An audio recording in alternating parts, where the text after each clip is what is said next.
మన దగ్గర అగ్రి ఊమిక్. ఈ ఊమిక్ అనేది ఒక అద్భుతమైనటువంటి ప్రోడక్ట్ అండి. ఇది మనకి ఎలా చేసేస్తుంది, చివరి స్టేజ్లో ఉన్నవాడికి మనం ఏం చేస్తాం, ఎగైన్ తీసుకెళ్ళి హాస్పిటల్ తీసుకెళ్ళి చలానా పడుతుంది. ఏం చేస్తారండి, గ్లూకోజ్ చలానాలు కడతారు. డాక్టర్ ఏం చేస్తాడు, పల్స్ పెట్టిపోయింది, పల్స్ రావాలి, మళ్ళీ మామూలు బతకాలంటే చివరి స్టేజ్లో ఉన్నవాడికి చలానా కడతాడు.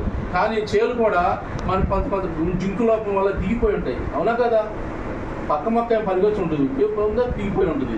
సాయిల్ తేడా అక్కడ మనం ఏమనుకుంటాం, ఏంటి ఇక్కడ దిగిపోతుంది, ఇక్కడ దిగిపోతుంది ఉండదు. సాయిల్ తేడా, జింకు లోపం ఉండేవి, మొక్కకు కావాల్సిన పోషకాలు ఉండవు. అక్కడ పోషకాలు లేనప్పుడు ఏం చేస్తుందంటే, ఇది అగ్రి ఊమిక్ని ఎకరానికి ఒక 1/2 లీటర్ కానీ మనం స్ప్రేయింగ్ చేస్తే 82 వచ్చేదానికి, మొక్క దశలో వచ్చేదానికి చిన్న మొక్క దశలో 5 ml వేయాలి, మిడిల్ ఆఫ్కి వచ్చేదానికి 7 ml వేయాలి, టాప్ ఆఫ్కి వచ్చేదానికి 10 ml వేయాలి. కారణం అంటే స్వెటర్ యాక్టివేటర్. ఇది 10 ml అయితే పిల్లాడికి చిన్న గిన్నెలో వెళ్ళలేనప్పుడు ఒక పెద్ద పళ్ళి వేస్తే తినడు. అదే మిడిల్ ఆఫ్కి వచ్చిన తర్వాత మిడిల్ ఆఫ్కి, టాప్ ఆఫ్ వచ్చిన తర్వాత టాప్ ఆఫ్కి అగ్రి 82 వేసుకోవడం వల్ల ఇప్పుడు ఆకు మీద పడింది ఏమైందంటే, ఇది స్ప్రెడ్ అయిపోతుంది, ఆకు కింద తీసుకెళ్ళిపోతుంది. పూత మీద పడితే పూతలోకి తీసుకెళ్ళిపోతుంది, కాండం మీద పడితే కాండంలోకి వెళ్తుంది, మల్టీపర్పస్గా మార్చిద్ది అనమాట. ఏ ప్రోడక్ట్ని ట్యాంకీ 10 ml.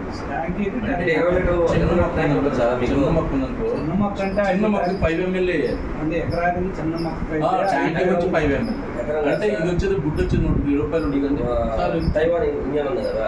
తైవాన్ అయితేనేమో ఎకరానికి 5 ట్యాంకులు 6 ట్యాంకులు వేస్తారు.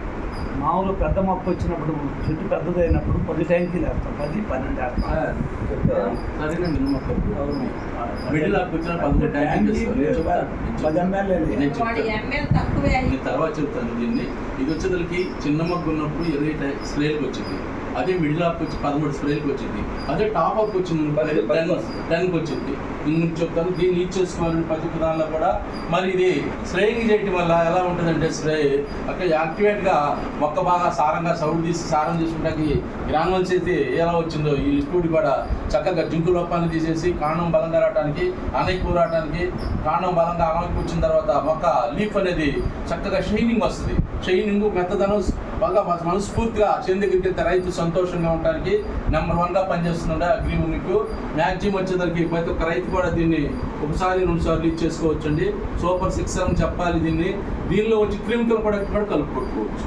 కెమికల్ ఉంది, పురుగు మందు వస్తుంది, పురుగు వచ్చింది రాపోయినా దీనిలో కలిపి కొట్టామనుకోండి రాదు. ఎందుకంటే మనకి తీదనం రాదు, కాండము తీదనం రాదు, లీపు తీదనం రాదు.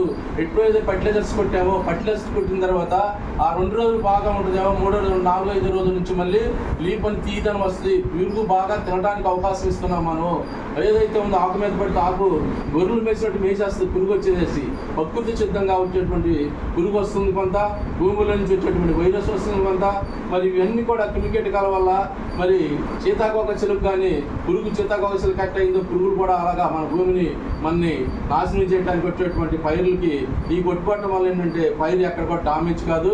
బలంగా ఉన్నప్పుడు మనం ఏమీ చేయలేదు, ఏదొచ్చినా బలవంతుడు బలం తక్కువని పట్టగలడు. కానీ పైరు కూడా అంతే, అంత నెంబర్ 1గా పనిచేస్తుందండి.